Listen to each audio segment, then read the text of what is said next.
Being an ATF agent, I take pride in working violent crime. And I think we have one of the toughest jobs in the country in law enforcement. He is a dedicated and deeply religious man who relies on his faith when the going gets tough. You know, I believe everything happens for a reason and a purpose, and I believe there's a reason I was supposed to be there that day. And discovering that reason became Pete Elliott's mission as a detective. Faith, some good police work, and maybe some lucky breaks Elliott believed would crack the case. So when the police drawing failed to turn up any suspects, Elliott tried to run a trace on the 13 weapons which had been in the locker with the dynamite. The trouble was most were so old they were untraceable, all except for the Winchester-type rifle with that unique carving on the stock. And that traced back to a female that was no longer residing in the Cleveland area. The woman who bought the rifle was now living in rural West Virginia. So with his composite in hand, Elliott set off to find her, driving through the hills and valleys of Appalachia. He spent hours looking for the right house, daring to think he was about to arrest the woman who had rented the locker. And I'm thinking, wow, this is a quick case. It's over. We've got her. But the woman who answered the door not only didn't match the composite, she also didn't know anything about a storage locker or about the dynamite inside. So I'm figuring at that point you're going, well, this might have been a lot of wasted gas spent going to West Virginia. Right. Until we sat down and talked with her. The woman did know something about the rifle with the unusual carving on the stock. She said her son had sold the gun to her old boss, a man whom she knew by the nickname Moose. Moose owned a convenience store near Cleveland, the one with the same address that had been listed on the storage locker rental agreement. All of a sudden, out here in the middle of West Virginia, there's the address again. Right. Now I'm betting the hairs on the back of your neck are starting to stand up. Absolutely. Really? Yeah. I knew I was onto something then. As soon as he got back to Cleveland, Elliott ran a check on the store's owner, whose last name was Topolian, and a search of Ohio driver's license records turned up a woman named Lucy Topolian, whose description sounded very familiar. 5'2", slender build, dark hair, dark eyes, age, in her 50s now. All that matched up to Lucy Topolian. To be sure he was on the right track, he compared the handwriting on the storage locker lease with the signature on Lucy Topolian's apartment lease. An expert said it was a match. The same person had signed both documents. So, within a month and 2 days after you opened the storage unit, you know who the woman is. Absolutely. Now how are you feeling in your gut? We knew. We knew we had her then. But why? Why would a female have 200 pounds of explosives, 13 firearms, a trench coat, all this stuff? Why? So we had to find out.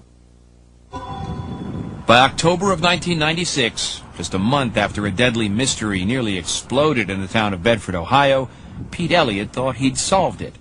He had developed important clues about one of the rifles that had been confiscated.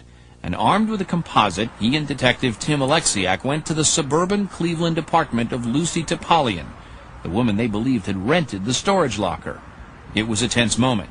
We knock on the door, a female answers, and it was pretty astonishing that after all that time, she still looked very similar to that composite. And that was a huge break, and you want to jump out of your skin at that time, but you can't. Once again, just like when you went to the door in West Virginia, you were praying as an investigator that we were going to see a short, kind of salt and pepper haired, in her 50s, Mediterranean-looking lady, right? Right. Did we find her? We found her. More surprising than what she looked like is what she had to say. Lucy was once married to Murad Topolian, the owner of the convenience store, whose nickname she said was Moose. Her former husband had asked her to secretly rent the locker, but she insisted she never knew what was inside. She had used fake names to cover herself, but Pete Elliott was still skeptical. Lucy lied when she rented the locker. How could he be sure she wasn't lying now? I wanted to corroborate what Lucy Topolian was saying, and we had her place a phone call to her ex-husband, who is now residing in Miami. Hello? Is Wood out there? Yeah, hold on, I got him for you. Okay, thank you. How did you convince her to do something like that? She was scared to death at that time, agreed to cooperate, especially when we told her that the storage unit where it was, across from a daycare center. She couldn't believe it. The two investigators listened in on the conversation as Lucy talked to an abruptly uneasy Murad. Yeah, listen, the police were here earlier today. Like, they were asking me questions about that storage locker in Bedford. Why didn't you tell me what stuff was in there? Oh, Lucy. What? I'm scared to death. Oh, man. There was enough explosives in that room to blow up the whole friggin' block. Jesus, Bud. I mean, Lucy, please, please. I'll fly back up there and I'll talk to you. But not over the phone, please. For your sake. For my sake and for the kid's sake. His willingness to take a flight back up to Cleveland as soon as he could to talk to her in person, to me that sends all the keys in the world that something's wrong here. We were both thinking, I think we were both thinking the same thing. He knows what's going on, and there's a lot more to this story, and we're going to find out what it is. Topalian flew to Cleveland the very next day, and realizing that she herself might be facing charges, Lucy agreed to wear a wire to a breakfast meeting with her former husband. I'm the one that's going to get screwed. The two investigators hoped to hear Topalian tell all as they listened from the parking lot of this restaurant outside Cleveland. I didn't know what was in there. You didn't know what was in there? Who put it in there? You have to know that. Yeah, well, somebody had asked me to rent that. One of the guys went overseas, and they said, just forget about it. You didn't know there were guns and ammunition? Everything he said was suspicious, but more than that, it was cautious. Pete Elliott could hear that Topalian was saying nothing incriminating. There was no federal case to be made yet.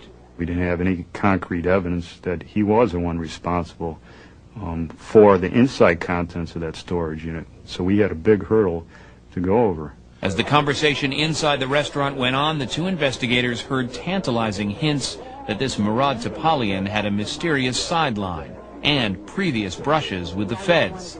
And one of those two FBI guys that came many years ago? I had FBI guys so many different times to come in and talk to me. Elliott was flabbergasted. Why would the FBI have been so interested in this convenience store owner? And as he talked, Topalian himself seemed to be acting like he was some kind of target.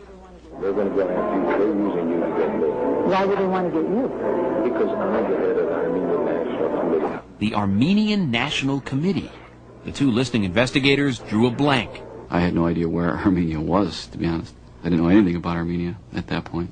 You know where it is now. Oh, yeah.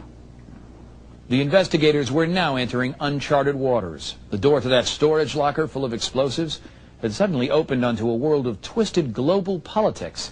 The two investigators would soon get a crash course in geography and history to learn of a century-old hatred with roots half a world away. Armenia is a small country, once part of the Soviet Union, which sits between the Caspian and Black Seas. But the Armenian people have historically laid claim to a much larger area, including part of present-day Turkey. The dispute between the Armenians and the Turks erupted into one of the bloodiest ethnic conflicts of the 20th century. The Armenians accused the Turks of murdering up to 1.5 million Armenians between 1915 and 1923. It was an ethnic cleansing operation that many historians believe was the worst case of genocide before the Holocaust. The Turks dispute the number of people killed, and they reject accusations of genocide. The killings and the history remain largely unknown to a global audience. But it is the defining historical event for 1 million Americans of Armenian descent. People like Murad Topalian, whose family lived in Armenia at the time of the killings. His grandparents were tortured and hanged by the Turks.